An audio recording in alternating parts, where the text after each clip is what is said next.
The apartment smelled like cheap lavender air freshener and broken dreams. I could hear Mrs. Chen's television blaring through the paper-thin walls. Some drama where everyone screamed their feelings instead of swallowing them like the rest of us. My fingers trembled as I lit the single candle I'd splurged on. Vanilla bean, because Marcus once said it reminded him of his mother's kitchen. 3 years together, and I still clung to fragments like that, hoping they'd piece together into something resembling love. The closet door hung slightly ajar, just enough for me to peek through the gap at our bedroom. Our. What a generous word for this cramped space with its water-stained ceiling and radiator that clanked like a dying animal. But it was ours, mine and Marcus's. At least I'd convinced myself it was. I pressed my back against his hanging shirts. 2 button-downs for his restaurant job, 1 blazer from Goodwill for important occasions he never defined. They smelled like cigarette smoke and the cologne I'd given him last Christmas. The cheap kind that came in a plastic bottle. My heart hammered against my ribs as I checked my phone. 10:47 p.m. He'd texted 2 hours ago, coming home early. Miss you, baby. Those 3 words had sent me spiraling into motion. I'd showered, shaved, squeezed myself into the black lingerie I'd hidden in my drawer for months, waiting for the right moment. Tonight felt right. Tonight felt like maybe we could salvage whatever was crumbling between us, like sand slipping through desperate fingers. The building groaned around me, settling into its bones. Somewhere above, footsteps echoed. Heavy. Purposeful. Not the shuffle of Mr. Park heading to his night shift. These were different. Expensive shoes against worn carpet? I thought absurdly. How could I possibly know that from sound alone? I couldn't. But I felt it. The temperature seemed to drop. My breath came out in small clouds despite the summer heat that usually turned our apartment into a furnace. Goosebumps raced up my arms, prickling the exposed skin the lingerie didn't cover. I hugged myself, suddenly aware of how vulnerable I was. Half naked, alone, hiding in a closet like a child playing games. The front door opened, not with Marcus's usual fumbling at the lock, cursing under his breath when the key stuck. This was smooth, practiced, the click of a deadbolt being professionally bypassed. My throat constricted. Through the gap, I watched shadows spill across our bedroom floor. Multiple shadows. My pulse roared in my ears, drowning out Mrs. Chen's television, drowning out everything except the primal scream of my instincts. Wrong. This is wrong. 3 men entered my line of vision. The first 2 wore dark suits that probably cost more than my yearly rent. They moved like dancers, like predators, checking corners with the efficiency of people who'd done this 1,000 times. But it was the 3rd man who made my heart forget how to beat. He stood in the doorway, backlit by the hallway's flickering fluorescent light, and I couldn't see his face, only his silhouette. Tall, broad-shouldered, wearing a coat that hung on him like liquid shadow. Even from my hiding spot, I could sense the power radiating off him like heat from asphalt in July. Clear, one of the suited men said, his voice low and professional. The 3rd man stepped inside. The dim light from my pathetic candle caught him then, and my breath stopped entirely. He was young, maybe early 30s, with sharp cheekbones that could cut glass and dark hair styled with casual precision, beautiful in the way a blade is beautiful. Dangerous, intentional, mesmerizing. His suit was midnight blue, tailored to perfection, and his shoes, God, his shoes gleamed like they'd never touched common ground. But it was his eyes that paralyzed me. Even from the closet, even in the inadequate light, I could see they were the color of smoke before a fire, cold, calculating. Ancient in a face too young to hold that much darkness, he surveyed the room with the detached interest of someone appraising property. His gaze swept over the sagging bed, the nightstand with its ring of water stains, the framed photo of Marcus and me at Coney Island, the only picture where we both looked genuinely happy. This is what he chose, the man said, his voice like whiskey and midnight, smooth, but with an edge that promised violence over everything. One of the suited men, the shorter one with a scar bisecting his left eyebrow, nodded. Marcus Delgado, confirmed he lives here with, he consulted a phone. Emma Rose Martinez, waitress at Luciano's, 26. No family, no criminal record. My name in this stranger's mouth felt like a violation. How did they know about me? How did they know about Marcus? Where is he? The beautiful man moved deeper into the room. Each step was measured, controlled. He picked up the photo of Marcus and me, studying it with the intensity of someone memorizing faces for darker purposes. Tracker shows he's 3 blocks away, moving fast. He knows we're here. The man set the photo down carefully, almost gently. His fingers were long, elegant, adorned with a single ring on his right hand. Something heavy and old, with an emblem I couldn't make out. Clever boy, but not clever enough. My mind raced, trying to assemble puzzle pieces that didn't fit. Tracker? Marcus running? None of this made sense. Marcus worked doubles at a seafood restaurant. He complained about tips and smelled like fryer grease when he came home. He wasn't the kind of person who got tracked by men in $1,000 suits. Was he? The beautiful man walked to Marcus's side of the bed, opening the nightstand drawer with the confidence of someone who knew exactly what they'd find. He pulled out a stack of cash, more money than I'd ever seen in person, and what looked like a passport. Not Marcus's passport, a fake one. The room tilted. My fingernails dug into my palms, grounding me in physical pain because the emotional vertigo was too much. 3 years. 3 years of split rent and shared meals and promises about our future. 3 years, and I'd been sleeping next to a stranger. Boss. The scarred man approached, voice urgent but respectful. We should move. If he's running, he might. Let him run. The beautiful man's voice dropped to something that made my skin prickle with primitive fear. He can't run from what's coming. He stole from me. From me. The way he said that last word, it wasn't ego. It was fact. The kind of fact that moved mountains and ended lives. He turned then, surveying the room one final time, and his gaze landed on the closet door. On the gap. On me. Time crystallized. I couldn't move. Couldn't breathe. Couldn't even blink as his smoke-colored eyes locked with mine through that sliver of space. For one infinite second, the entire world collapsed into that connection. Predator and prey, power and helplessness, him and me. Something flickered across his face. Surprise? Curiosity? It vanished too quickly to name. He moved toward the closet. Each footstep was a countdown. My heart slammed against my ribs so violently I was certain he could hear it. The candle's flame danced, casting wild shadows that made his approaching figure even more menacing. I pressed myself back as far as the small space allowed, Marcus's shirt swallowing me, his cologne suddenly suffocating. The beautiful man reached for the closet door handle. His hand was steady, ringed finger catching the candlelight. He pulled the door open in one smooth motion.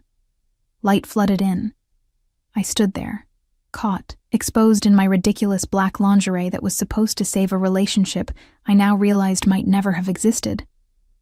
His eyes traveled down my body, not with lust, but with the clinical assessment of someone cataloging assets or liabilities. When his gaze returned to my face, I saw something shift in those smoke-dark depths. Recognition? No. Something worse. Interest. Well, he said softly, dangerously, this is unexpected. I tried to speak, but my voice had abandoned me. All that emerged was a small, broken sound. Half gasp, half plea. He stepped closer. The scent of him washed over me. Expensive cologne, leather, and something darker I couldn't name. Power, maybe. Violence, perhaps. It didn't matter. I was drowning in it. What's your name? His voice was gentle now, which somehow made it more terrifying. Emma. It came out as a whisper. Emma. He repeated it like he was tasting it, rolling it around to see how it fit in his mouth.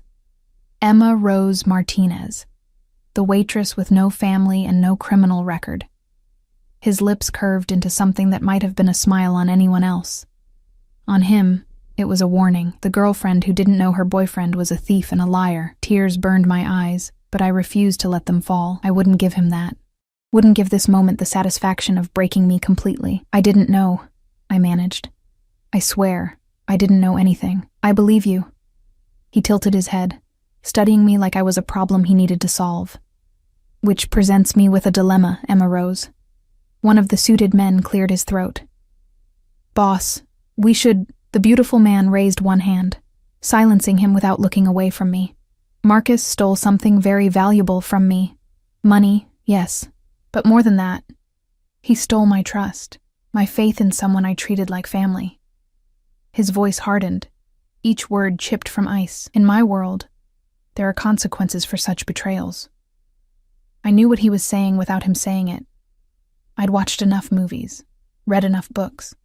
Men like this, men who moved with security details and spoke in coded threats. They didn't forgive. They didn't forget. They eliminated problems. "Please," I breathed. "Please. I'm not part of whatever this is." "I know." He reached out slowly, giving me time to flinch away, but I was frozen. His fingers brushed my cheek, wiping away a tear I hadn't realized had fallen. His touch was surprisingly gentle, at odds with everything else about him. "But you became part of it the moment you chose Marcus Delgado, the moment you let him sleep beside you, lie to you, use you as cover for his crimes. That's not fair." "Fair?" He laughed, the sound sharp and bitter. "Emma Rose, I'm many things, but fair has never been one of them." His phone buzzed. He glanced at it, jaw tightening. Marcus just withdrew everything from 3 different accounts. He's heading to JFK. The scarred man stepped forward. "Orders, boss?" The beautiful man's eyes never left mine. "Have the team pick him up before he reaches the airport. I want him alive. We have questions only he can answer." He paused, something calculating moving behind those smoke-colored eyes. "And bring everything from this apartment. All of it. Everything?" The man looked around our shabby bedroom with obvious confusion. "Everything," the beautiful man repeated. Then softer, almost to himself. "Including her." The world dropped away. "What?" I stumbled backward, hitting the closet wall. No, you can't." "Can't?" He stepped into the closet with me, crowding me into the corner, his presence overwhelming. This close, I could see flecks of silver in his irises, could feel the heat of his body contrasting with the ice of his demeanor. "Emma Rose, I can do anything I want. I can make people disappear. I can buy buildings and burn them down. I can rewrite reality itself, if it suits me." His hand came up, fingers threading through my hair with a gentleness that belied his words. "And right now, what suits me is keeping you close, until I understand exactly what role you played in Marcus's betrayal." "I didn't play any role," my voice cracked, desperation flooding through. I'm nobody. I'm nothing." Something dangerous flashed in his eyes. "You're not nothing, Emma Rose. You're the one thing Marcus left behind. The one thing he might actually care about more than his own survival." He leaned in, his breath ghosting across my ear as he whispered, "Which makes you the most valuable thing in this apartment." I shuddered, trapped between his body and the wall, my heart a wild thing trying to escape my chest. He pulled back slightly, studying my face with that unsettling intensity. "What were you doing?" "Hiding in the closet His gaze flickered down to the lingerie, something unreadable crossing his features. "This." Humiliation burned through me, hot and acidic. "I was surprising my boyfriend," I said, the words bitter. "It was supposed to be romantic." He tasted the word like it was foreign. "You were waiting in the dark, dressed in black lace, ready to seduce a man who was already halfway to another country with my money." When he put it like that, I sounded like the biggest fool alive. Maybe I was. "Get her something to wear," the beautiful man ordered without looking away from me. "Something appropriate. We're leaving." "Where are you taking me?" Fear gave my voice strength. "You can't just kidnap me." "Kidnap?" His eyebrow arched. "Such a harsh word. I prefer to think of it as protective custody. After all, when Marcus realizes we have you, he might do something desperate, something that could put you in danger from people far less." He paused, searching for the word. "Civilized than I am." "You're not civilized," I spat, finding courage in terror. "You're Careful." The word was silk over steel. "Be very careful what you call me, Emma Rose. I'm showing you mercy you don't deserve simply because you're an innocent caught in someone else's web. Don't mistake mercy for weakness." One of the men returned with clothes. My clothes, grabbed hastily from my dresser. Jeans, a sweater. Nothing that matched, but I was past caring about fashion. The beautiful man stepped back, giving me space but blocking the exit. "Get dressed," he said. "We have a long night ahead of us." My hands shook as I reached for the clothes. "And if I refuse?" His smile was a beautiful, terrible thing. "Then you ride to my estate in your lingerie, and everyone on my staff gets a show. Your choice, Emma Rose. I'm feeling generous tonight." It wasn't a choice. It was never a choice. I dressed quickly, awkwardly, trying to maintain some shred of dignity while 3 strangers watched. The beautiful man had the grace to turn slightly, though I could still feel his awareness of me like a physical touch. When I was clothed, he gestured to the door. "After you. My things. Being packed as we speak. You'll have everything you need." "I need my life back," I whispered. His expression softened, just for a moment. "Your life with Marcus was a lie, Emma Rose. I'm actually doing you a favor, some mercy." As I walked out of my apartment, past the men efficiently stripping it of everything I owned, past the neighbors peeking through cracked doors, past the life I'd built from nothing, I felt the beautiful man's hand settle on the small of my back, possessive, protective, proprietary. The night air hit me like a slap. A black SUV waited at the curb, windows tinted so dark they reflected nothing but shadows. The scarred man opened the rear door, and the beautiful man guided me inside with that same gentle pressure. He slid in beside me, close enough that our thighs touched. The door closed with a heavy thunk that sounded like a prison cell locking. "Drive," he ordered. As we pulled away from the only home I'd known in New York, I turned for one last look. The building was already fading into the distance, becoming just another forgotten structure in a city of millions. "What's your name?" I asked quietly. He glanced at me, those smoke-colored eyes unreadable. "Does it matter?" "You know mine. Every detail of my life, apparently. I should at least know what to call the man who's kidnapping me." His lips curved. "Dante. My name is Dante Salvatore." He extended his hand formally, absurdly, as if we'd just met at a cocktail party. "And I'm not kidnapping you, Emma Rose. I'm saving you." I didn't take his hand. He didn't seem offended, merely withdrew it and settled back against the leather seat. "Saving me," I repeated hollowly. "From what?" "From Marcus. From the consequences of his choices. From the life you would have lived believing his lies." He turned to look at me fully, and perhaps, from yourself.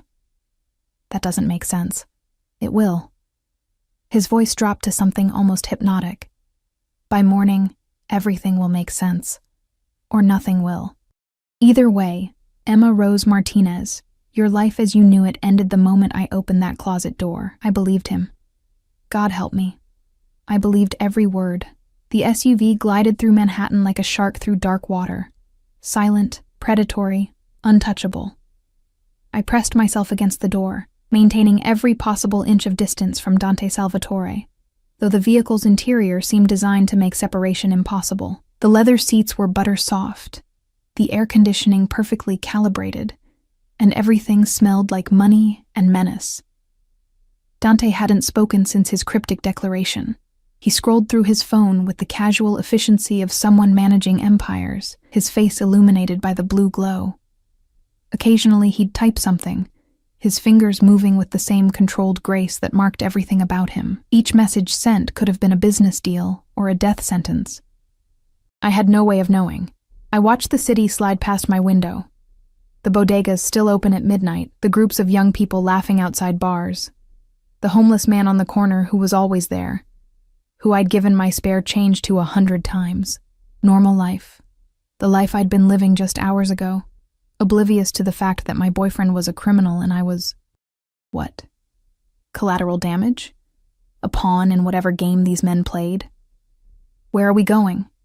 My voice sounded small in the SUV's hushed interior. Somewhere safe. Dante didn't look up from his phone. "That's not an answer. It's the only answer you're getting tonight." Frustration warred with fear inside my chest. I'd spent my entire life being compliant, being good, being invisible. The kind of girl who didn't make waves or ask questions. The kind of girl who accepted whatever scraps of affection came her way and called it love. But something about this moment, about being ripped from my home by a man who radiated danger like heat from a furnace, ignited something I'd buried deep. "You can't just take people," I said, louder now. "There are laws, police. I could scream." "You could." Dante finally looked at me, and the intensity in his gaze made my words die in my throat. "You could scream. You could try to run when we stop at a light.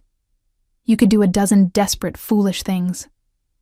He leaned closer, and I smelled that intoxicating scent again.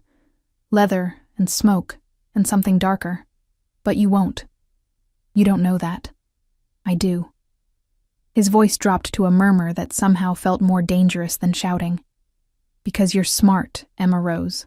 Smart enough to realize that Marcus left you behind without a second thought. Smart enough to understand that right now, I'm the only thing standing between you and people who wouldn't be having this conversation.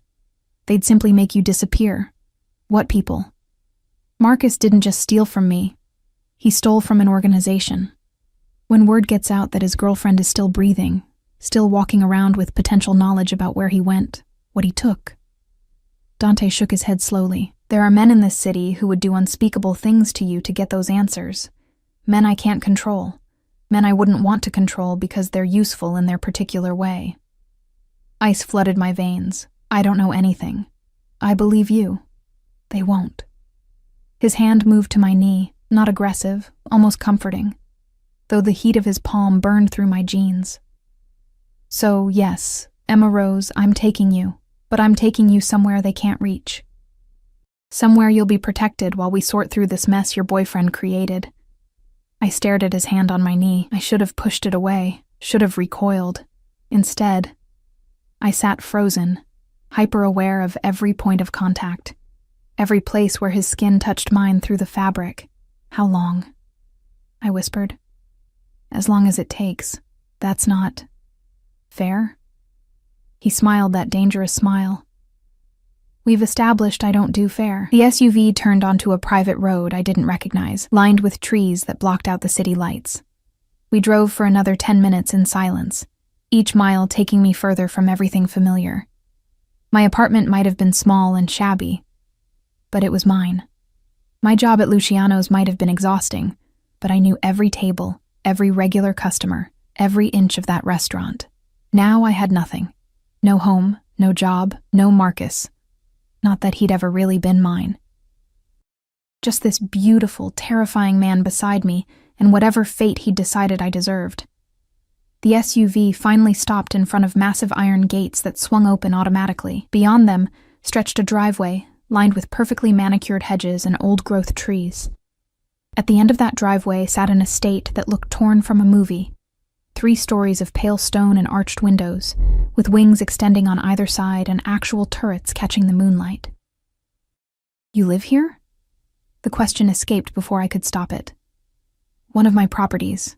Dante stepped out, then offered me his hand. I ignored it and climbed out on my own, stumbling slightly in my haste to avoid his touch. The night air was different here, cleaner somehow, tinged with the scent of roses and fresh-cut grass. Expensive air, I thought hysterically. Even the oxygen cost more in places like this. The front doors opened before we reached them. A woman in her 50s with steel-gray hair and sharp eyes stood waiting, her posture military straight despite the late hour. She wore a simple black dress and practical shoes, and something about her reminded me of headmistresses in British novels, stern but not unkind. "Mrs. Chen," Dante greeted her. "We have a guest." Wait, Mrs. Chen? Like my neighbor, Mrs. Chen? But this woman looked nothing like a guest who arrives at 1 a.m. in jeans and a sweater. The woman's gaze swept over me with clinical efficiency. Unplanned, I take it. Very. Dante's hand returned to my back, propelling me forward. "Emma Rose Martinez. She'll be staying in the East Wing. Get her settled in the Blue Room, please. She'll need clothes, toiletries, everything." "Of course, sir." Mrs. Chen's expression didn't change, though her eyes sharpened with curiosity. "And how long should I prepare for?" "Indefinitely." That single word hung in the air like a noose. Mrs. Chen nodded. "Follow me, please, Miss Martinez." I looked at Dante. some desperate part of me needing, what, reassurance, permission, an explanation that made sense of any of this? He met my gaze, and for just a moment, something almost gentle flickered in those smoke-colored eyes. "You're safe here, Emma Rose. I promise you that much. Your promises don't mean anything to me," I said quietly. "They will." He turned away, already pulling out his phone, already moving to whatever crisis or empire demanded his attention next. "Mrs. Chen will take care of you." And just like that, I was dismissed. Mrs. Chen led me through a foyer that could have swallowed my entire apartment. Marble floors stretched in every direction, reflecting the light from a crystal chandelier that probably cost more than everything I'd ever owned combined. Paintings in gilded frames lined the walls. Real paintings, the kind you saw in museums, not prints from Target. "The blue room is one of our more comfortable guest suites," Mrs. Chen said as we climbed a sweeping staircase. "Private bathroom, sitting area, and a balcony overlooking the gardens. I think you'll find it adequate. The word was so absurd I almost laughed. Or cried. I wasn't sure which. "I don't understand what's happening," I said, my voice echoing in the vast space. "I don't understand any of this." Mrs. Chen paused on the landing, turning to face me. Her expression softened slightly, though her eyes remained sharp. "Mr. Salvatore doesn't explain himself often, Miss Martinez. But if he says you're safe here, you are. He's many things, but he keeps his word. He kidnapped me. Did he?" She tilted her head. "Or did he remove you from a situation that would have ended very badly without his intervention?" I wanted to argue, to insist that I'd been fine, that I could have handled whatever came. But we both knew it was a lie. I'd been hiding in a closet in lingerie, waiting for a man who was running from the mob. I hadn't been fine. I'd been a fool. Mrs. Chen resumed walking, and I followed numbly through corridors that seemed to stretch endlessly. Finally, she stopped at a door, opening it to reveal a room that made my eyes water with its casual luxury. The bed was enormous, draped in blue silk that matched the curtains framing French doors. A sitting area featured a velvet sofa, and chairs arranged around a fireplace with an ornate mantel. Fresh flowers in crystal vases perfumed the air. Everything gleamed with the kind of cleanliness that came from dedicated staff, not DIY bleach and prayer. "The bathroom is through there, Mrs. Chen pointed to another door. "I'll have clothes brought up within the hour. Your size is... How do you..." I stopped. They'd ransacked my apartment. They knew everything. "Small, size 4. Shoe size? 7. She made notes on her phone with efficient taps. "Preferences for breakfast?" The question was so bizarrely normal that I almost laughed again. "I don't... Coffee? Toast? I'll have chef prepare a selection. You'll eat at 8 in the morning room unless Mr. Salvatore requests otherwise." She moved to the door, then paused. "Miss Martinez, a word of advice. Don't try to leave. The grounds are monitored, and the gates are locked. You wouldn't make it 50 feet before security found you, and that would only complicate an already difficult situation. So, I'm a prisoner. You're protected." Her voice was firm, but not unkind. "There's a difference, though I understand it may not feel that way now. Give it time. Things often become clearer in the morning." She left, closing the door with a soft click. I stood in the center of that beautiful room, surrounded by luxury I'd never imagined I'd touch, let alone sleep in, and felt more alone than I'd ever been in my life. At least in my apartment, I'd had the illusion of control. Here, I was adrift in someone else's world, governed by rules I didn't understand and couldn't escape. I walked to the French doors, opening them onto a balcony that overlooked gardens illuminated by strategically placed lights. Roses climbed trellises, a fountain splashed somewhere in the darkness. The air smelled like jasmine and money. Beyond the gardens, I could see the high wall surrounding the property, topped with what I assumed was security measures I couldn't identify from this distance. A gilded cage, I thought. Beautiful, but still a cage. My phone buzzed in my pocket. I'd forgotten I still had it. The screen showed 3 missed calls from Sarah, my coworker at Luciano's, and a text. "Girl, where are you? You were supposed to open today and Tony is pissed today." It was already tomorrow. I'd lost hours to this nightmare, and the world had kept spinning without me. Tony would fire me, of course. Wouldn't matter that I'd been kidnapped by the Mafia. I'd missed my shift, and at places like Luciano's, you were replaceable before the door finished closing behind you. I started to text back, then stopped. What would I even say? Sorry, can't come in. Being held hostage by a gorgeous crime lord because my boyfriend stole from him? The phone was suddenly plucked from my hand. I spun to find Dante standing in the doorway to the balcony. I hadn't heard him enter, hadn't heard anything. He moved like smoke, like shadow. There one moment, gone the next. Impossible to pin down or predict. You can't have this. He pocketed my phone with casual authority. Not yet. That's mine. Everything you have is mine now, Emma Rose. Your safety, your secrets, your life. I own all of it until this situation is resolved. He stepped onto the balcony, crowding me against the railing. The garden lights cast his face in sharp relief. All angles and shadows and barely leashed danger. Do you understand what that means? I lifted my chin, refusing to be intimidated even though my heart was trying to escape my chest. It means you're a controlling bastard who thinks he can play God with people's lives. Something flickered in his eyes. Surprise? Amusement? Most people don't speak to me that way. I'm not most people. No. His voice dropped to that dangerous murmur. No, you're not. His hand came up, fingers tracing my jawline with a gentleness that contradicted everything else about him. You're the girl who hid in a closet to seduce a man who didn't deserve her. The girl with no family, no safety net, no one to call when the world falls apart. The girl who spent her entire life being invisible. Each word was a scalpel, cutting away the pretense I'd wrapped around myself like armor. You don't know anything about me, I whispered. I know everything about you. His thumb brushed across my lower lip, and I hated the way my breath caught. I know your mother died when you were 16. Cancer. Your father drank himself to death 2 years later. I know you've been on your own since 18. Working 3 jobs to survive in a city that eats people like you for breakfast.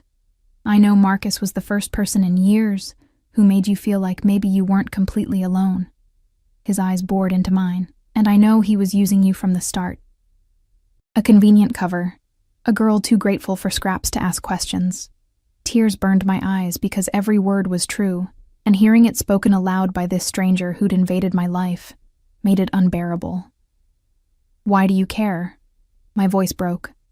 If I'm nobody, if I'm nothing, why not just let me go? Because you're not nothing. His other hand came up, framing my face, holding me captive with touch alone. You're the one thing Marcus cared about. The one weakness in his carefully constructed lies, which means you're valuable to me. As bait, as leverage, as insurance, as... He paused, something shifting in his expression. As someone who needs protecting whether she wants it or not. I don't need you. Yes, you do. His face was inches from mine now, his breath warm against my skin. You just don't know it yet. The moment stretched between us like a wire pulled taut. I should have pushed him away, should have screamed, fought, done anything except stand there trembling as his thumb traced patterns on my cheek that sent fire racing through my veins. I hate you, I breathed. I know. His lips curved into that dangerous smile. But you'll get over it. He released me and stepped back, leaving me cold despite the summer warmth. Get some sleep, Emma Rose. Tomorrow we have much to discuss about your boyfriend and exactly what he stole from me. I told you I don't know anything. Then you'll learn. He moved to the door, pausing to look back at me. And Emma Rose? Don't think about running. I'd find you before you made it to the gates, and I don't like chasing what's already mine. I'm not yours. His smile widened, sharp and predatory. Keep telling yourself that. Maybe by the time you realize the truth, it won't be so terrifying.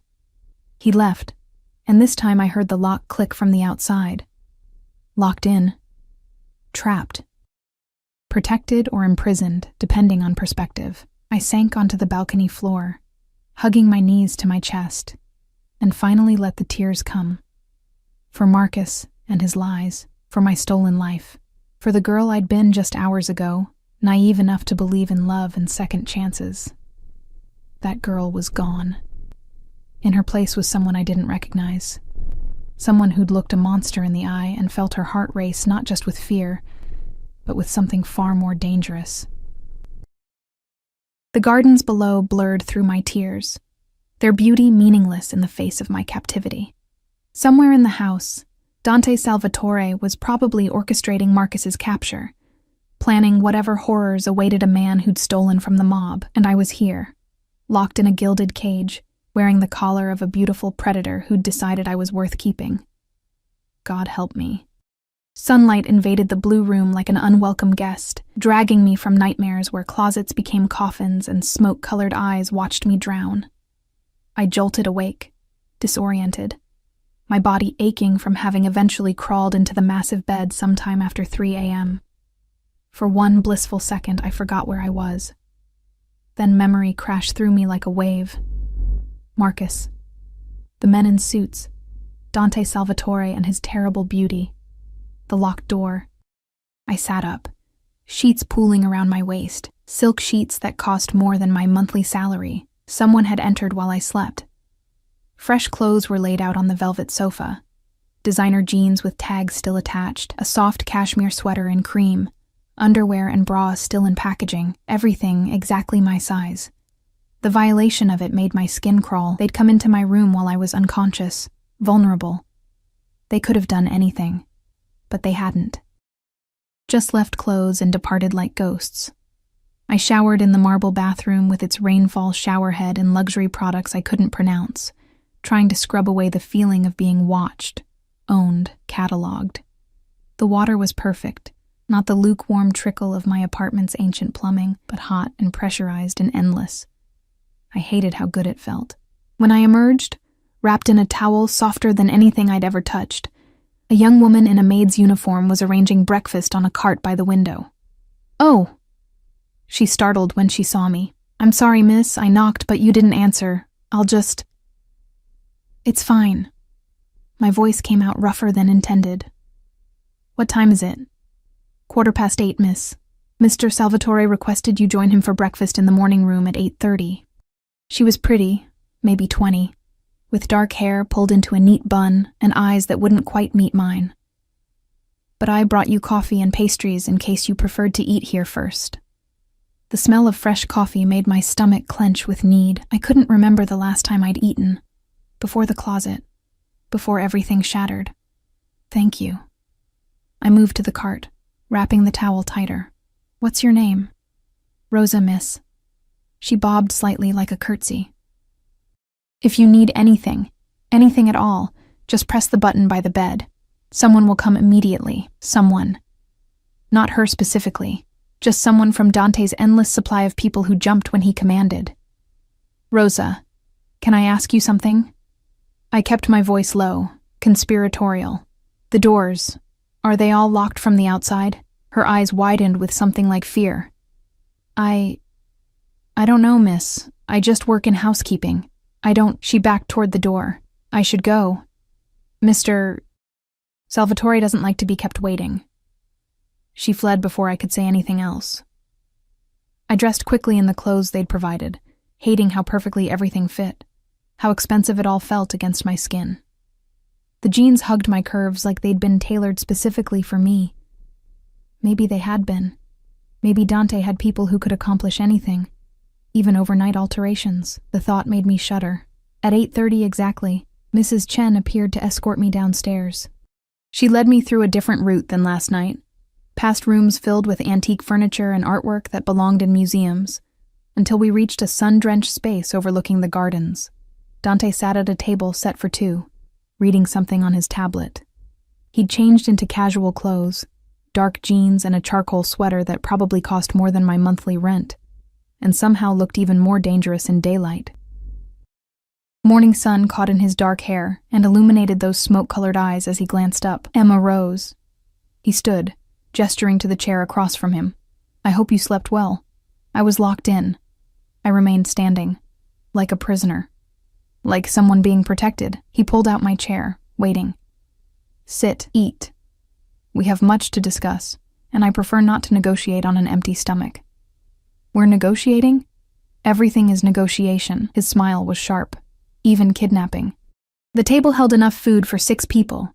Eggs Benedict, fresh fruit, pastries, bacon, sausage, yogurt, granola. A carafe of orange juice sweated next to what smelled like the best coffee I'd never afford. My stomach betrayed me with a loud growl. "Sit," Dante repeated, softer this time. "Please." I sat. Not because he asked, but because my knees were shaking and I needed the chair's support. He settled across from me, pouring coffee into delicate china cups that looked like they'd shatter if you breathed on them wrong. Cream? Sugar? Black. I accepted the cup, wrapping my hands around it for warmth, despite the room's perfect temperature. We ate in silence for several minutes. I tried to maintain dignity, to eat slowly like this was normal, but hunger won. The eggs were perfectly cooked, the fruit impossibly fresh, the pastries still warm from the oven. Food at my apartment had been ramen and cereal and whatever I could steal from Luciano's kitchen when Tony wasn't looking. This was obscene. "Better?" Dante asked when I'd cleared half my plate. "What do you want from me?" I set down my fork, meeting his gaze. "You said we needed to talk about Marcus and what he stole. So talk." He leaned back, studying me with that unnerving intensity. Marcus worked for me for 3 years. Started as a driver, proved himself reliable, moved up to handling more sensitive operations. I trusted him. Something cold moved through his expression. That was my mistake. What did he take? $2 million in cash from a shipment. Bearer bonds worth another $5 million, and information, names, routes, contacts that could destroy relationships I've spent a decade building. Dante's fingers tightened around his coffee cup. But mostly, he took my trust. In my world, that's worth more than money. $7 million. The number was so absurd I almost laughed. Marcus, who complained about $50 bills being too hard to break, had stolen $7 million. "I don't know where it is," I said flatly. "I don't know anything about any of this." "I believe you." Dante pulled out his phone, tapping the screen before sliding it across the table. "But I need you to look at something." The screen showed a photo of Marcus, but not the Marcus I knew. This Marcus wore an expensive suit and smiled at someone off camera with an ease I'd never seen. He looked confident, powerful. Nothing like the anxious man who worked doubles and worried about rent. "That was taken 6 months ago," Dante said, "at a club in Miami. He was supposed to be negotiating a deal with our suppliers. Instead, he was establishing contacts for his escape." He swiped to another photo. Marcus with a blonde woman in a red dress, her arms around his neck, his hand on her waist. They looked like a couple. They looked happy. My coffee turned to acid in my stomach. "Her name is Vanessa Cortez," Dante continued, his voice clinically detached. "She's a lawyer who specializes in helping people disappear. New identities, offshore accounts, everything needed to vanish completely." Another swipe. More photos. Marcus and Vanessa at restaurants I couldn't afford, on a yacht I couldn't imagine, in hotel rooms that cost more per night than my monthly rent. They've been together for 8 months. 8 months. While he was sleeping in my bed, complaining about his boss, promising me we'd save up for a real vacation someday. 8 months of lies layered on more lies. "Why are you showing me this?" My voice sounded distant, like it belonged to someone else. "Because you need to understand that the man you thought you loved never existed." Dante's eyes bored into mine. "You loved a ghost, Emma Rose. A carefully constructed fiction designed to provide cover while he planned his betrayal." "Stop." The word came out broken. "Just stop." "I can't stop." He reached across the table, his hand covering mine. His touch was warm, solid, real in a way that made my head spin. "You need to see this, all of it. Because when Marcus realizes we have you, he's going to try to use your feelings against both of us." I yanked my hand away. I don't have feelings for him anymore. How could I, after... I gestured at the phone, at the evidence of Marcus's double life. "After seeing that, good." Something that might have been approval flickered in Dante's expression. "Then you'll help me." "Help you how?" Marcus will contact you. He'll try to convince you he still cares, that everything was for you, that he has some noble reason for what he did. Dante stood, moving around the table until he was behind my chair. His hand settled on my shoulders, warm and heavy, and somehow comforting despite everything. When he does, I need you to play along. Make him think you believe him. Get him to tell you where he is, so you can kill him. So I can get back what he stole and ensure he never betrays anyone again. His hands tightened slightly. What happens to him after that is between Marcus and his conscience. You mean he won't have one after you're done with him? Dante's laugh was low and dark. I like that you're not naive about what I am, Emma rose. It makes things simpler. I should have been terrified, should have recoiled from his touch, from his casual acknowledgement of violence. Instead, I found myself leaning back slightly, seeking the warmth of his hands, the solid presence of him behind me. What was wrong with me? What if I refuse? I asked. What if I won't help you? His hands slid from my shoulders down my arms in a slow, deliberate caress that sent shivers racing through me. Then you remain my guest until Marcus has found another way. Comfortable, protected, but still here. Still mine. I'm not yours, he finished, bending so his lips were near my ear. I know, you keep saying it. But Emma Rose, every time you say it, it becomes less true. You feel it, don't you? The way your body responds when I touch you. The way your breath catches when I'm near. The way you leaned into my hands just now, seeking comfort from the monster who took you. I jerked away, standing so fast my chair toppled backward. You're delusional. Am I? He straightened, watching me with those predatory eyes. Or am I simply honest about what's happening between us while you're still lying to yourself? Nothing is happening, isn't it? He moved closer, stalking me around the table until my back hit the wall. You hate me. You fear me. But there's something else there too, Emma Rose. Something that terrifies you more than I ever could. He was too close, overwhelming my senses with his presence. I could see silver flecks in his irises, could smell leather and expensive cologne, could feel heat radiating from his body like a furnace. You're wrong, I whispered, but even I could hear the lie in my voice. His hand came up, cupping my face with that same gentleness that contradicted everything else about him. Am I? Then why is your pulse racing? Why are you trembling? Why haven't you pushed me away? Because I couldn't. God help me, I couldn't. His thumb traced my lower lip, and my breath hitched. His eyes darkened with something I recognized from the closet. Not lust exactly, but possession. Ownership. The absolute certainty that I belonged to him whether I admitted it or not. This is insane, I breathed. Yes. His other hand settled on my waist, pulling me closer until our bodies were nearly touching. But insanity is my specialty. The moment stretched, taut and terrible and electric. Part of me wanted him to close the distance, to kiss me, to make this twisted attraction concrete and undeniable. Another part wanted to knee him in the groin and run screaming into the gardens. I did neither. A phone rang, shattering the tension like glass. Dante's jaw tightened with frustration before he stepped back, pulling his phone from his pocket. What? His voice was sharp, commanding. He listened for a moment, his expression going cold and hard. When? And you're certain? Another pause. I'll be there in 20 minutes. Keep him secured until I arrive. He ended the call and looked at me with something that might have been regret. They found Marcus. He's being brought to my office downtown. His hand cupped my face again, brief and possessive. Get dressed in something appropriate. You're coming with me. Why would I? Because you need to see him, Emma Rose. You need to see what he really is when he's cornered and desperate. You need to hear his excuses and lies without the rose-colored glasses of affection. His eyes bored into mine, and because I want him to see you standing beside me, wearing my clothes under my protection. I want him to understand exactly what he lost when he chose money over you. This isn't about me. Everything is about you now. His voice dropped to that dangerous murmur. Don't you understand? The moment I opened that closet door and saw you standing there, everything changed.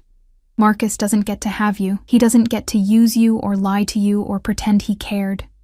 You're mine now, Emma Rose. The sooner you accept that, the easier this will be."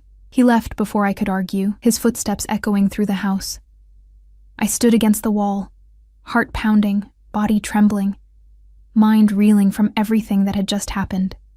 The photos of Marcus and Vanessa, the casual discussion of violence, the way Dante had touched me, the way I'd responded, the way part of me had wanted more. Mrs. Chen appeared in the doorway. "Miss Martinez, Mr. Salvatore has requested I help you select appropriate attire for downtown. If you'll follow me?" I followed numbly, a puppet on strings pulled by invisible hands. This was my life now. Following orders, wearing borrowed clothes, being escorted by strangers through a house that felt more like a museum than a home, being claimed by a man who collected people the way others collected art. In my room, Mrs. Chen laid out options. A black dress that looked like it cost more than I made in a month, matching heels that were somehow exactly my size, jewelry that gleamed with real gold and stones I couldn't name. "Mr. Salvatore wants you to look the part," she said, not unkindly. "People downtown, they need to see that you're under his protection, that you matter to him.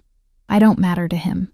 I touched the dress, the fabric like water beneath my fingers. "I'm just leverage. Is that what you think?" Mrs. Chen's expression was unreadable. "Miss Martinez, I've worked for Mr. Salvatore for 15 years. I've seen him with many women, beautiful women, powerful women, women who would give anything to stand where you're standing." She paused, choosing her words carefully. "I've never seen him look at any of them the way he looked at you this morning. He wants something from me." "Yes." She smiled slightly, "But perhaps not what you think." She left me to dress, and I stared at myself in the full-length mirror. The woman looking back was a stranger. Elegant, expensive, polished in ways I'd never been. The dress hugged curves I usually hid beneath baggy work clothes. The heels made my legs look endless. The jewelry caught the light like captured stars. I looked like I belonged in Dante's world. The realization terrified me more than anything else. A knock at the door made me jump. Rosa entered with a small makeup bag. "Mr. Salvatore thought you might want help with—" "I can do my own makeup," I said, harsher than intended. She set the bag down and fled. I applied makeup with shaking hands, just enough to hide the exhaustion and fear. In the mirror, the transformation was complete. I looked confident, untouchable, like someone who hadn't spent yesterday hiding in a closet waiting for a man who was already gone. Dante was waiting in the foyer, talking on his phone in what sounded like Italian. He turned when he heard my heels on the marble floor, and whatever he was saying died mid-sentence. His eyes traveled over me slowly, thoroughly, missing nothing. When his gaze returned to my face, the hunger there made my knees weak. "Bellissima," he murmured, ending his call without looking away. "You were made for this life, Emma Rose. You just didn't know it yet. This isn't my life. It is now." He offered his arm. "Ready to face your past?" I didn't take his arm. "I'll never be ready." "Good."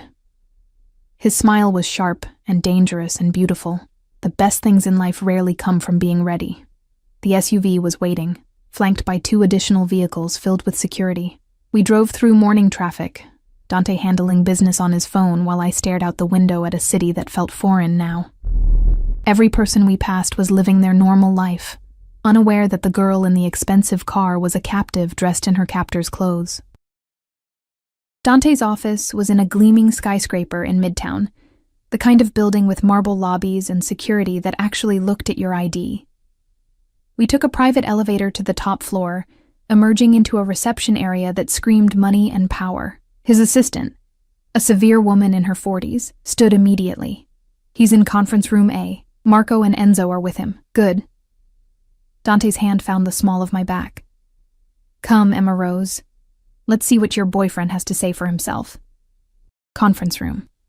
It had floor-to-ceiling windows overlooking Manhattan, but I barely noticed the view. Marcus sat at the table, hands zip-tied in front of him, blood crusted around his nose, left eye already swelling shut. He looked up when we entered, and his face crumpled. "Emma," he gasped. "Emma. Oh God, I'm so sorry. I never meant for you to get involved." "Shut up," Dante said calmly. He guided me to a chair at the table's head, positioning me like a queen while he stood behind me, hands possessive on my shoulders. You don't get to talk to her. You don't get to apologize. You gave up that right when you chose money over everything else. Marcus's eyes darted between us, recognition dawning. You're with him? Emma, he's a monster. He'll kill you. He saved me. The words came out before I could stop them. From the mess you created. And in that moment, staring at the man I'd thought I loved, seeing him broken and desperate and still trying to manipulate me, I realized they were true. Dante had saved me. From Marcus. From my own naivety. From a life that was always going to end badly. His hands tightened on my shoulders, and I felt his approval like heat soaking through my skin. Now then, Dante said, his voice dropping to that dangerous murmur. Let's talk about what you took from me, and what you're going to do to get out of this alive. Marcus started talking, words tumbling over themselves in desperate confession, and I sat there, dressed in diamonds and designer labels, feeling Dante's hands anchor me to this new reality, and understood that whatever happened next, I could never go back to the girl I'd been. That girl had died in a closet. This version, the one sitting beside a monster who made her feel more alive than any good man ever had, was all that remained. Marcus talked for 2 hours straight, his voice hoarse with desperation, words bleeding into each other as he confessed everything, the offshore accounts, the fake passports, Vanessa and her promises of a new life in the Cayman Islands. Every syllable was a knife twisting in wounds I hadn't known existed until yesterday. I sat motionless through it all, Dante's presence behind me like a stone guardian. His hands never left my shoulders, thumbs occasionally brushing my collarbone in small, possessive circles that should have repulsed me, but instead grounded me, kept me from floating away into the numbness threatening to swallow me whole. I never meant to hurt you, Em, Marcus said for the 100th time, his good eye pleading. You have to believe that. Everything I did, it was supposed to give us a better life. No more roaches in the apartment, no more double shifts, no more me being useful, I interrupted, my voice surprisingly steady. That's what you mean, isn't it? Once you had enough money to disappear, you didn't need the struggling girlfriend providing cover anymore. Marcus flinched. That's not... It's exactly true. Dante's voice was silk over razors. You kept her poor, kept her grateful, kept her too exhausted to ask questions. Classic manipulation. Almost admirable in its thoroughness. His hand slid from my shoulder to my throat. Not threatening, just possessive, his fingers resting against my pulse. Unfortunately for you, she's not your concern anymore. Emma. Please. Tears tracked through the blood on Marcus's face. I loved you. I still... Don't. The word cracked like a whip. I stood abruptly, Dante's hand falling away, and walked to the windows overlooking Manhattan. The city sprawled beneath us, millions of people living their ordinary lives, while mine detonated in this glass tower. Don't you dare say you loved me. Love doesn't lie. Love doesn't use. Love doesn't abandon someone in an apartment about to be raided by criminals looking for answers. Behind me, I heard Marcus's sharp intake of breath. He hadn't thought about that. About what would have happened if Dante's men had arrived and I'd been there alone, unknowing, vulnerable. The money, Dante said. All business now. Where is it? Vanessa has it. Most of it, anyway. Marcus slumped in his chair, defeat written in every line of his body. She was supposed to meet me at JFK, but when I got there, she was gone. No text, no call, nothing. She took everything and disappeared. Loyalty among thieves, Dante murmured. How poetic. One of his men, Marco, the scarred one from last night, leaned in and whispered something. Dante's expression went cold and hard, all trace of humanity vanishing like smoke. Find her, he ordered. And when you do, bring her to the estate. I want to have a conversation about people who steal from me. His eyes flicked to Marcus. Take him to the South Warehouse. Keep him breathing until I decide what his life is worth. No, please. Marcus struggled against his restraints as Marco hauled him up. Emma, tell him. Tell him I can fix this. I can get the money back. I turned from the window, meeting his desperate gaze with nothing. No anger, no pity, no lingering affection. Just emptiness where love used to live. Goodbye, Marcus. His screams echoed down the hallway as they dragged him away, fading until only silence remained. I stood at the window, staring at my reflection in the glass. The woman looking back was still a stranger in her expensive dress and borrowed jewels. But something had shifted in her eyes, something harder, colder, forged in the fires of betrayal and survival. Are you going to kill him? I asked without turning around. Does it matter? Dante's footsteps approached, his reflection appearing beside mine in the glass. Would you mourn him if I did? No. The honesty surprised me. I'd mourn the person I thought he was. But that person never existed. No, he didn't. Dante's hand found my waist, pulling me back against his chest. We stood like that, watching our reflection. Beauty and the beast, predator and prey. Something twisted that defied easy categorization. But you exist, Emma Rose. You're real, painfully, brutally real. I don't feel real. I leaned into him despite every instinct screaming not to. I feel like I'm watching someone else's life from outside my body. That's shock.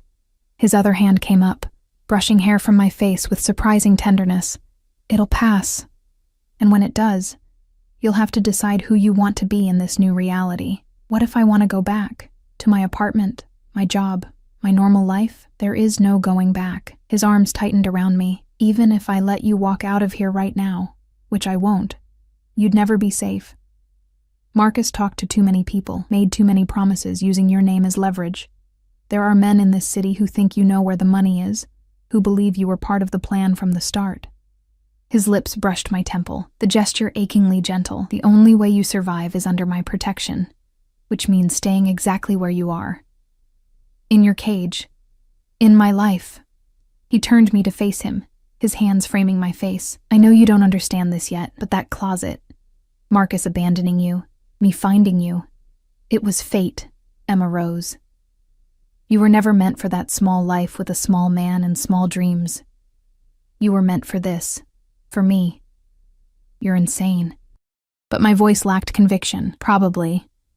His thumb traced my lower lip, his eyes dark with hunger that had nothing to do with violence. But I'm insane about you. From the moment I saw you standing there in that closet, terrified and beautiful and so goddamn vulnerable, something shifted in me, something I didn't know could shift anymore. You don't know me. I know everything about you. His forehead pressed against mine, our breath mingling. I know you take your coffee black because cream and sugar cost extra, and you couldn't justify the expense. I know you walk 40 blocks to save subway fare. I know you give your tips to the homeless man on your corner, even when it means going hungry yourself. I know you're kind and brave and loyal to people who don't deserve it. His hands tightened on my face, and I know that under all that softness is steel. The kind of steel that survives. The kind that thrives when given the right environment. And you're the right environment? I should have pulled away. Should have slapped him. Should have done anything except stand there letting his words sink into my skin like poison or cure. I couldn't tell which. I'm the only environment. His lips hovered over mine, close enough to kiss but holding back. Say yes, Emma Rose. Yes to what? To this. To me. To letting me give you everything Marcus promised but never could. Safety. Luxury. A life where you never have to count pennies or work yourself to exhaustion or settle for men who don't see your worth. His eyes burned into mine. Say yes to being mine in truth, not just by circumstance. The word trembled on my lips. Yes, God help me. Yes, but some part of me, the part that still remembered who I'd been 24 hours ago, fought back. I need time, I whispered. You have until tonight. He released me, stepping back. The distance between us suddenly vast and cold. I'm hosting a charity gala at the estate. Everyone who matters in this city will be there. You'll stand beside me, wear the diamonds I give you, and let them all see that you're under my protection. That you're mine. And if I refuse, you won't. He adjusted his cuffs, the gesture casual but his eyes still burning. Because you're starting to understand what I've known since last night. We're inevitable, Emma Rose. You can fight it, delay it, deny it. But in the end, you'll come to me. You'll choose this life. You'll choose me. Your ego is astounding. My certainty is earned. He moved to the door, pausing to look back. Mrs. Chen will help you prepare for tonight. Dress, hair, makeup, everything will be provided. All you have to do is show up and look like you belong at my side. What if I can't? What if I look at all those people and realize I'm just a waitress playing dress-up in a world that was never meant for me? Something softened in his expression. Then you look at me, Emma Rose. Only me. And you remember that I've seen you at your most vulnerable, hiding in a closet in lingerie meant for another man. And I still chose you. Not for what you can give me, not for leverage or manipulation, but because when I looked in your eyes, I saw someone worth keeping. He left before I could respond, the door clicking shut with a finality that echoed through my bones. I sank into the nearest chair, legs suddenly unable to support me. The room smelled like leather and expensive cologne, and the lingering scent of Marcus's fear. Outside the windows, the city continued its relentless march toward evening, indifferent to the fact that my entire existence had been rewritten in less than 24 hours. My phone, the one Dante had taken last night, appeared on the table in front of me. I hadn't heard anyone enter, but there it was, placed carefully beside a bottle of water and 2 pills in a small dish. A note in elegant handwriting. For the headache you're trying to hide, and your phone, in case you need to say goodbye to your old life properly. D. I stared at the phone like it might bite me. Turning it on felt like opening Pandora's box, letting the outside world intrude on whatever strange bubble I'd been trapped in since Dante Salvatore entered my life. But I needed to know, needed to see what remained of Emma Martinez, waitress, nobody, girl who hid in closets, 17 missed calls from Sarah, 32 texts ranging from concerned to furious, 3 voicemails from Tony firing me in progressively angrier messages, an eviction notice from my landlord, emailed at 6 this morning. My entire life, dissolved in a series of digital notifications. I should have felt devastated, should have mourned the loss of everything I'd built from nothing. Instead, I felt relief. Like shackles I hadn't known I was wearing had finally fallen away. God, what was wrong with me? I typed a message to Sarah. I'm okay. Had to leave town for a family emergency. Don't worry about me. Take care. Emma. A lie? But what else could I say? Actually, I'm being held captive by a mafia boss who's decided I belong to him, but the food is amazing and he might be right. I sent it before I could overthink, then powered the phone off and set it face down on the table. That life was over. The question was, who would I become in its place? The estate transformed as evening approached. Staff materialized like spirits, hanging lights in the gardens, arranging flowers in crystal vases, setting up bars and food stations with military precision. Through my bedroom window, I watched luxury cars begin to arrive, depositing women in gowns that cost more than I used to make in a year and men in tuxedos that fit like second skins. This was Dante's world, power and wealth and beauty so casual it stopped being remarkable and became simply expected. Mrs. Chen had indeed helped me prepare, bringing a team of stylists who worked on me like I was a sculpture to be perfected. My hair fell in glossy waves that had taken an hour to achieve. My makeup was dramatic but flawless, emphasizing cheekbones I didn't know I had. And the dress. The dress was a masterpiece of midnight blue silk that matched Dante's eyes, fitted to my body with a couture precision that made me look like I'd been born to wear such things. Diamonds glittered at my throat and ears. Real diamonds, Mrs. Chen had assured me, from Dante's private collection. He wants you to outshine every woman here, she'd said while clasping the necklace. He wants them to look at you and understand that you're not just another guest. You're his. Now, standing before the mirror, I barely recognized myself. This woman was confident, elegant, dangerous in her beauty. This woman could stand beside Dante Salvatore and not look like she didn't belong. This woman terrified me. A knock at the door made me turn. Dante entered without waiting for permission, and the sight of him stole my breath. He wore a tuxedo that had clearly been tailored for his body specifically, every line and angle emphasizing the predatory grace of his movements. His hair was styled back, revealing the sharp planes of his face, and his eyes. His eyes devoured me whole. Cristo, he breathed, stopping just inside the door. You're devastating. Mrs. Chen and her team did all the work. No. He crossed to me in 3 long strides, his hand settling on my waist. They simply revealed what was always there. You're magnificent, Emma Rose. You always were. You just needed someone to see it. His proximity made thinking difficult. The scent of him, that intoxicating blend of leather and smoke and something uniquely him, wrapped around me like a drug. His hands on my waist burned through the silk, branding me with their heat. I don't know if I can do this, I whispered. Face all those people. Pretend I'm someone I'm not. You're not pretending.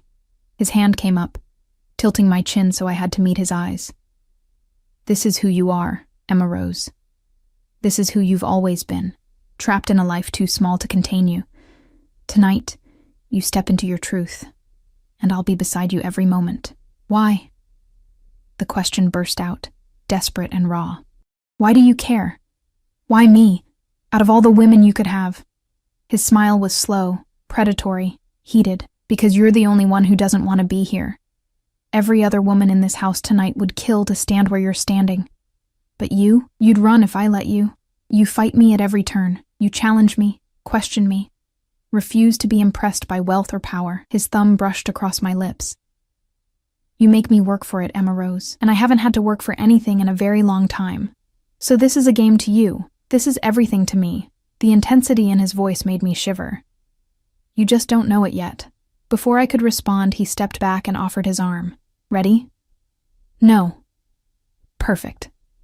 His smile turned sharp. The best performances come from being terrified. We descended the grand staircase together, his hand possessive on my waist, my heart thundering so loud I was certain everyone could hear it. The main hall was filled with people who looked like they'd stepped from magazine pages. Beautiful, powerful, dripping with the casual arrogance of the wealthy. Every eye turned to us as we reached the bottom of the stairs. Dante! A silver-haired man in his 60s approached, champagne in hand. Wonderful party as always. And who is this stunning creature? Emma Rose Martinez, Dante said, his hand tightening on my waist. Emma Rose, this is Senator Morrison. He occasionally pretends the law applies to men like me. The senator laughed, but his eyes assessed me with the calculation of a man used to cataloging assets and liabilities. Charmed, my dear. How do you know our Dante? She doesn't need to know me, Dante said smoothly. She simply needs to be mine. The possessiveness in those words sent electricity down my spine. Around us, I felt the attention sharpen, women's eyes narrowing with jealousy, men's gazes flickering with interest, and then away when they saw Dante's expression. We moved through the party like royalty, Dante introducing me to judges and businessmen, socialites and politicians. Each conversation was a performance, with him playing the gracious host and me playing. What? The mysterious new girlfriend, the trophy, the latest acquisition? You're doing beautifully, Dante murmured during a lull, his lips near my ear. See how they look at you? Like they can't quite figure you out. You're a puzzle they desperately want to solve. I don't want to be a puzzle. Too late. His hand slid lower on my back, just above the curve of my hip. You're mine now, which makes you the most interesting person in this room. A woman approached then, tall, blonde, beautiful in a cold, calculated way. She wore red silk like armor and smiled at Dante with the intimacy of someone who'd shared more than conversation. Dante, darling. She air-kissed both his cheeks, ignoring me completely. I haven't seen you in ages. Where have you been hiding? Working, Isabella. His tone was polite but distant. You remember what work is, don't you? Her laugh was sharp. Barely, darling. Life's too short to waste on anything as tedious as work. Her eyes finally landed on me. Dismissive. And who's this? Another charity case you're helping? Before Dante could respond, I heard myself speak. Actually, I'm the woman he can't stop touching. You remember what that's like, don't you? Isabella's smile froze. Around us, several people coughed into their drinks. Dante's hand squeezed my hip. Approval or warning, I couldn't tell. Emma Rose has a refreshing directness. I find it charming. How quaint. Isabella's eyes went cold. Well, do enjoy your evening. She swept away in a cloud of expensive perfume and wounded pride. That was dangerous, Dante said once she was gone. Was it wrong? No. His smile was proud, possessive, heated. It was perfect. You're learning, Emma Rose. Learning that you don't have to shrink yourself for anyone. Not anymore. The evening blurred after that, champagne I barely touched. Conversations that felt like chess matches, Dante's constant presence at my side, both anchor and chain. Every time someone asked how we met, he'd smile mysteriously and change the subject. Every time a man's gaze lingered too long, Dante would pull me closer, his body language screaming mine in ways that should have offended me, but instead made me feel safe, wanted, claimed in ways I'd never experienced. It was intoxicating. It was terrifying. It was everything I'd never known I wanted.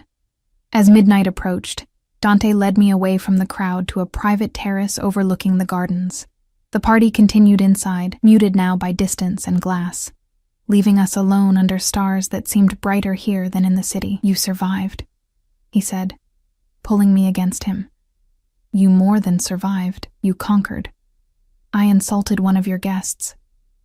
Isabella needed insulting. She's been insufferable since our brief association ended 3 years ago. His hand settled on my waist, thumbs tracing small circles through the silk. Besides, watching you defend your territory was the highlight of my evening. It's not my territory, isn't it? He turned me to face the gardens, his body pressed against my back, his arms wrapped around me. Look at this, Emma Rose. Look at what could be yours. Not just the estate, not just the wealth, but the freedom, the power, the life where you never have to compromise or settle or accept less than you deserve, and all I have to do is belong to you. All you have to do is choose me. His lips brushed my neck, sending shivers racing through me. Choose this life. Choose safety and luxury and me worshiping you the way Marcus never could. Choose to stop fighting what we both know is inevitable. I closed my eyes, overwhelmed by sensation, his heat, his scent, the way his body fit against mine like we'd been designed to connect. The garden below was beautiful, the party inside full of people who'd accepted me as one of them, and the man holding me was offering everything I'd never dared dream of wanting. What if I'm not strong enough? I whispered. What if I can't be who you need me to be? You already are. He turned me in his arms, his eyes burning in the moonlight. You just need to stop being afraid of your own power. His lips claimed mine before I could respond. Not gentle, not asking permission, but demanding everything. I melted into him, my hands fisting in his jacket, my body arching against his as the kiss deepened into something that erased thought and left only feeling. When he finally pulled back, we were both breathing hard. Say yes, he commanded. Say you're mine. And God help me, with the taste of him still on my lips and his eyes dark with possession, I whispered the word that would seal my fate. Yes. The word hung between us like a promise or a curse. I couldn't tell which. Dante's eyes blazed with triumph, and something darker, more primal. His hands tightened on my waist before he claimed my mouth again, this kiss slower but no less devastating. I tasted victory on his tongue, felt ownership in the way his fingers threaded through my carefully styled hair, destroying hours of work and not caring. When he finally released me, I was trembling. Come. He took my hand, pulling me back toward the house. We're done with the party, but your guests can entertain themselves. His stride was purposeful, possessive, his grip on my hand unbreakable. I've played host long enough. Now I want what's mine. We moved through the crowd like smoke, Dante dismissing attempts at conversation with curt nods.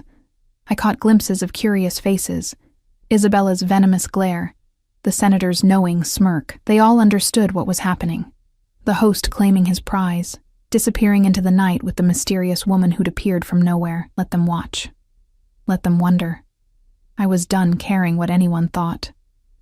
Dante led me upstairs, past my blue room, down corridors I hadn't explored. We stopped at double doors at the estate's far end, his private wing, I realized, his sanctuary. Last chance to run, Emma Rose. He turned to face me, his thumb tracing my swollen lips. Once you walk through these doors with me, There's no going back. You'll be mine in every way that matters. Say the word, and I'll take you back to your room, leave you untouched, give you more time to... No. The word came out stronger than I felt. No more time. No more running. I choose this. I choose you. Something fierce and possessive flared in his eyes. Then welcome home. The doors opened to a suite that made my blue room look like a closet. Floor-to-ceiling windows overlooked the estate, moonlight spilling across hardwood floors and furniture that whispered of old money and older power. But I barely noticed the opulence. My attention was consumed by Dante as he shrugged out of his jacket, loosened his tie, became less polished businessman and more dangerous predator. Scared? He asked, stalking toward me, terrified. Good. His hands found my zipper, drawing it down with agonizing slowness. Fear keeps you sharp, keeps this real. The dress pooled at my feet, leaving me in nothing but diamonds and lace. I should have felt exposed, vulnerable. Instead, I felt powerful under his gaze, like a goddess being worshipped by a man who'd built empires but would burn them all for one more touch of my skin. Bellissima, he breathed, fingers tracing the diamond necklace resting against my collarbone. These look better on you than they ever did in the vault. Everything looks better on you, even chains. The question escaped before I could stop it. His smile was dark. Especially chains. But Emma Rose, the chains between us, they bind both ways. You think you're the only one caught in this? I've been yours since I opened that closet door and saw you standing there, vulnerable and fierce and so goddamn beautiful it hurt to look at you. His hands framed my face. You've haunted me every moment since. Made me question everything I thought I wanted. Made me realize that all the power and wealth in the world means nothing if I can't share it with you. That's insane. I told you. Insanity is my specialty. He kissed me again. Slower this time. Deeper. Like he was trying to memorize the taste of my surrender. But this? Us? This is the sanest thing I've ever done. Hours later, I woke to sunlight streaming through unfamiliar windows, and Dante's arm heavy across my waist. For a moment, panic clawed at my throat. Where was I? What had I done? Who was this man beside me? Then memory returned in a flood of sensation and choice. The party. The kiss. The word that changed everything. I'd chosen this. Yes, chosen him. Chosen a life I'd never imagined I deserved. Dante stirred, pulling me closer, his face buried in my hair. Stay, he murmured, voice rough with sleep. Don't run. Don't regret. Just stay. I'm not running. My voice was steadier than I felt. Not anymore. His eyes opened, smoke-colored and searching, looking for truth in my expression. Whatever he saw made him relax. Good, because we have much to discuss about your future. Our future. What about Marcus? The question had to be asked. And Vanessa? And the money they stole? Already handled. Dante sat up, the sheet falling to his waist, exposing the lean muscle and faded scars that mapped a violent history across his skin. My people found Vanessa last night. She's currently in a holding cell explaining exactly where she hid my money and how she planned to disappear. As for Marcus, his expression hardened. He'll live. Barely. But he'll spend the rest of his miserable existence wishing I'd killed him instead of just taking everything that mattered. His freedom, his pride, his future, all gone. That seems... fair? Dante's smile was sharp. I told you I don't do fair, but I do keep my promises. I said I'd protect you, Emma Rose. That means eliminating every threat to your safety and happiness. Marcus endangered both. He pays the price. I should have felt horror at his casual discussion of violence. Instead, I felt relief. Marcus was alive but neutralized. The threat was over. I could breathe without waiting for the other shoe to drop. What happens now? I asked. Do I stay locked in your estate forever? A beautiful prisoner in a gilded cage? No. Dante pulled me into his lap, his arms wrapping around me. Now you decide what you want your life to look like. Want to finish college? I'll pay for the best schools. Want to start a business? I'll provide capital and connections. Want to do absolutely nothing except spend my money and look devastating? That's acceptable too. His hands tightened on my waist. The only non-negotiable is staying with me. Everything else is yours to choose. Just like that? You'd give me anything I wanted? Haven't you been listening? His voice was almost exasperated. I'd give you everything, Emma Rose. The world itself, if you asked. You're not a prisoner. You're a partner. My partner. The woman who'll stand beside me and make this empire mean something beyond money and power. I pulled back to study his face, searching for lies or manipulation, but his eyes were clear, intense, honest in a way I'd never seen from Marcus. This man, this dangerous, beautiful, impossible man, meant every word. I want to go back to school, I said slowly, testing the boundaries of this new reality. I had to drop out when my dad died. I was studying literature, wanted to teach. Done. Which university? Columbia, maybe? Or Columbia it is. I'll have my assistant handle the applications and transfer credits. You'll start next semester. He said it like it was already accomplished, like money could solve anything. Maybe it could. What else? I want to help people like me, girls who age out of foster care, who have no one, who end up in situations with men like Marcus because they're desperate for connection.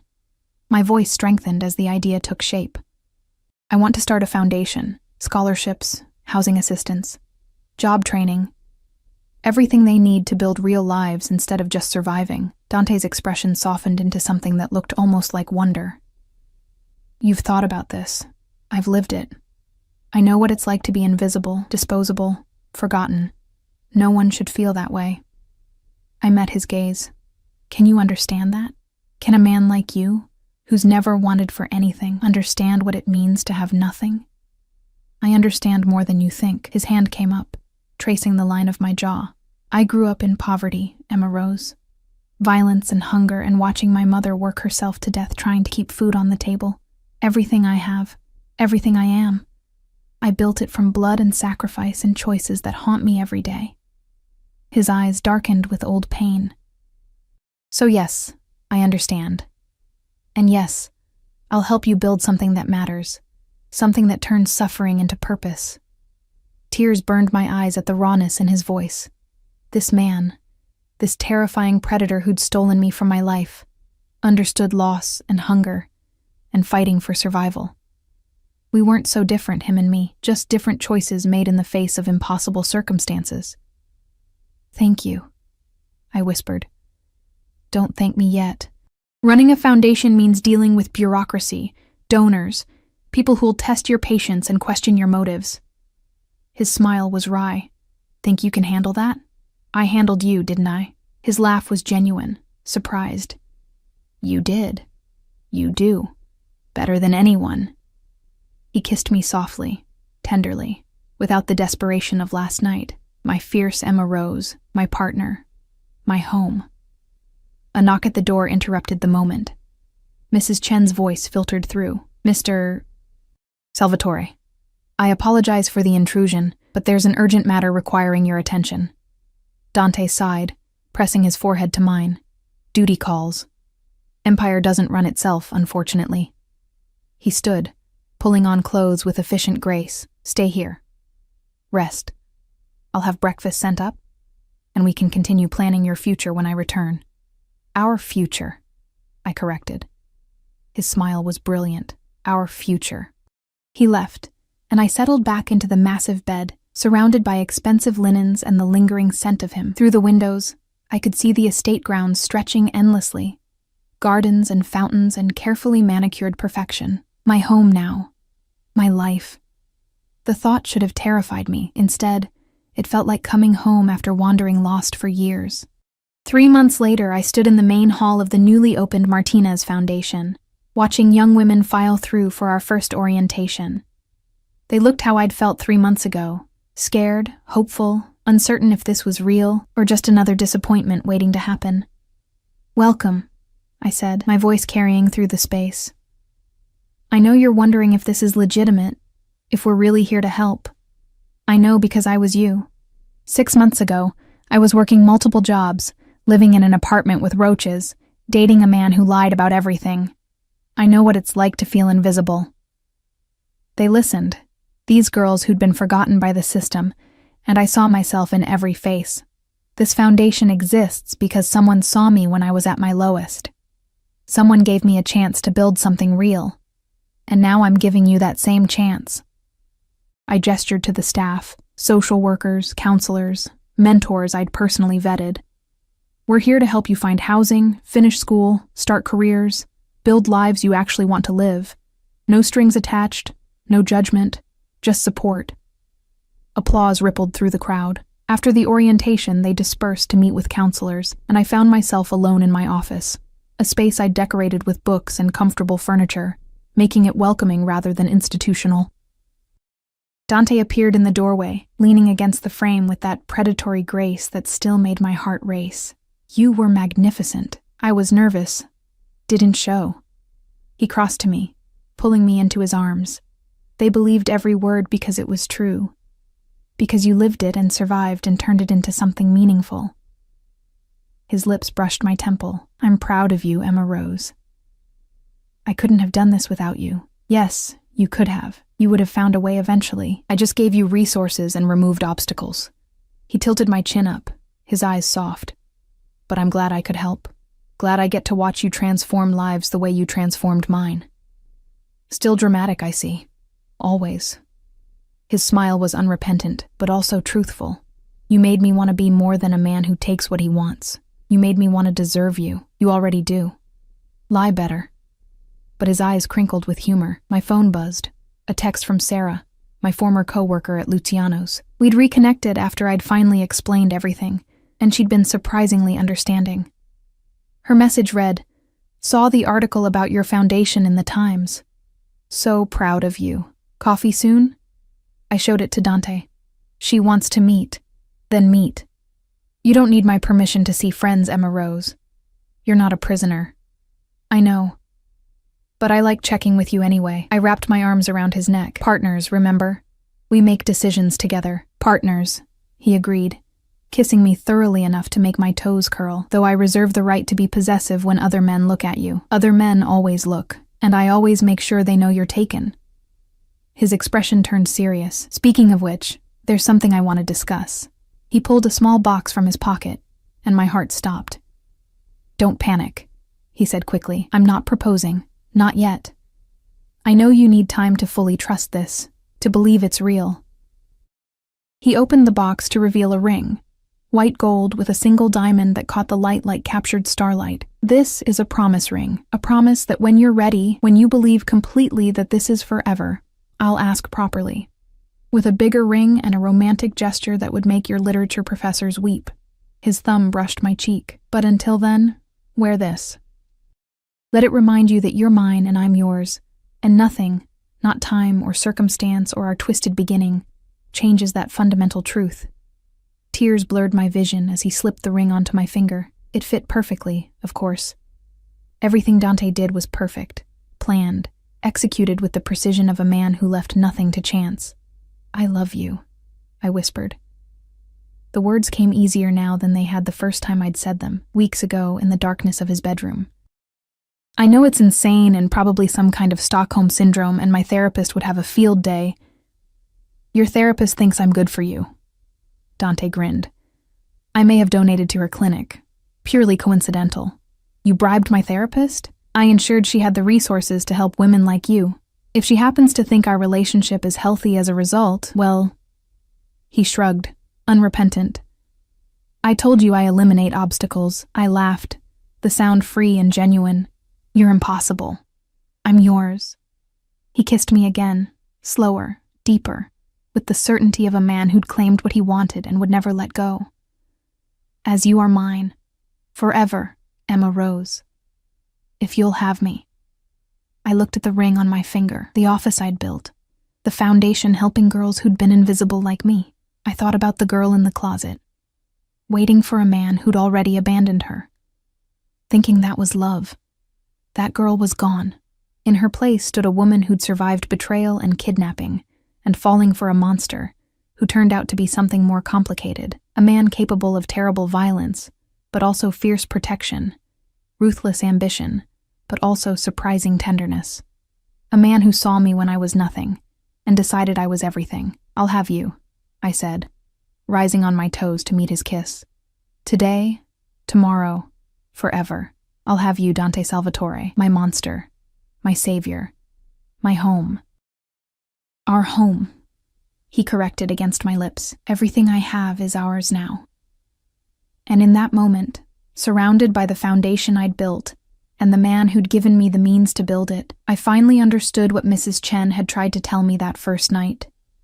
Dante kept his promises. He'd promised to protect me, and I was safe. He'd promised to give me everything, and my life overflowed with purpose and passion. He'd promised I'd understand eventually, and now I did. Sometimes salvation comes from the most unexpected places. Sometimes the monster turns out to be the hero. Sometimes you have to lose everything to find what you were always meant to have. And sometimes, hiding in a closet waiting for the wrong man leads you directly to the right one, even if he is a beautiful, dangerous, impossible mafia boss who looked at a girl with nothing and decided she was worth everything. 6 months later, epilogue. The wedding was small, intimate, nothing like the massive society affair everyone expected. Just close friends, Mrs. Chen crying in the front row, and Rosa beaming as she handed me my bouquet. Dante had wanted to give me the world, but I'd insisted on something simple. "You're already my world," I'd told him. "I don't need 300 witnesses to prove it." Now, standing at the altar in the estate's garden, the same gardens I'd stared at from my balcony that first night, feeling trapped, I looked at the man waiting for me with smoke-colored eyes full of love and possession and unshakable certainty. "Ready?" my escort asked. Sarah had insisted on walking me down the aisle, claiming she'd known me longest and earned the right. More than ready, we walked through rose arbors toward my future, toward the man who'd stolen me from one life and given me another, toward the partner who supported my dreams and challenged me to be more than I'd ever imagined, toward home. Dante's eyes never left mine as I approached. When I reached him, he took my hands, his thumb brushing the promise ring I still wore alongside my engagement ring. "Hello, wife," he whispered. "Not yet," I whispered back. "Close enough." His smile was pure happiness, untainted by darkness or danger, and soon, officially, forever. The ceremony was beautiful, our vows simple but meaningful. When the officiant pronounced us married, Dante kissed me like he was claiming me all over again. Possessive, passionate, perfect. The reception was chaos in the best way. Dancing and laughter and toasts that ranged from heartfelt to scandalous. Isabella had been invited purely so she could watch me marry the man she'd wanted, and her expression alone made the entire evening worthwhile. As midnight approached, Dante pulled me away from the party to the same terrace where I'd said yes 6 months ago. "Happy?" he asked, wrapping me in his arms. Disgustingly so. I leaned into him, the wedding dress rustling like whispers. "Thank you." "For what?" "Everything. Opening that closet door, seeing me, choosing me, giving me this life." "Emma Rose Salvatore," he said, testing my new name. "You gave me more than I gave you. You gave me purpose beyond power. You made me want to be worthy of something good." His hand settled over my heart. "You made me human again. You were always human, just hurt and hiding it behind expensive suits and dangerous threats." "Maybe." He kissed my forehead.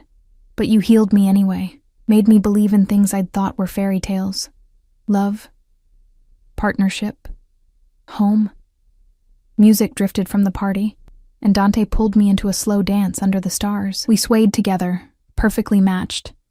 No longer predator and prey, but partners in every sense of the word. "Any regrets?" he asked quietly. I thought about the girl in the closet, the waitress counting pennies, the woman who'd thought Marcus was her only chance at love. I thought about how far I'd traveled from that moment to this one. Not a single one. "Good." His arms tightened around me. "Because I'm never letting you go, Emma Rose. You're mine forever, and you're mine. Always was," he murmured against my hair. "From the moment I opened that door and saw you standing there, beautiful, terrified mine, I was yours. I just had to convince you of it. Consider me convinced." We danced until the music faded and the guests departed until only us remained under the stars in the gardens of our home. The estate that had been a prison had become a sanctuary. The man who'd been a captor had become a husband. The life that had been stolen had become chosen. And the girl who'd hidden in a closet waiting for someone to find her? She'd found herself instead. Sometimes the best love stories start in the darkest places. Sometimes you have to lose everything to gain what you never knew you needed. Sometimes the monster is the hero, the cage is freedom, and the ending you never saw coming is the one you were always meant to have. This was mine, and it was perfect.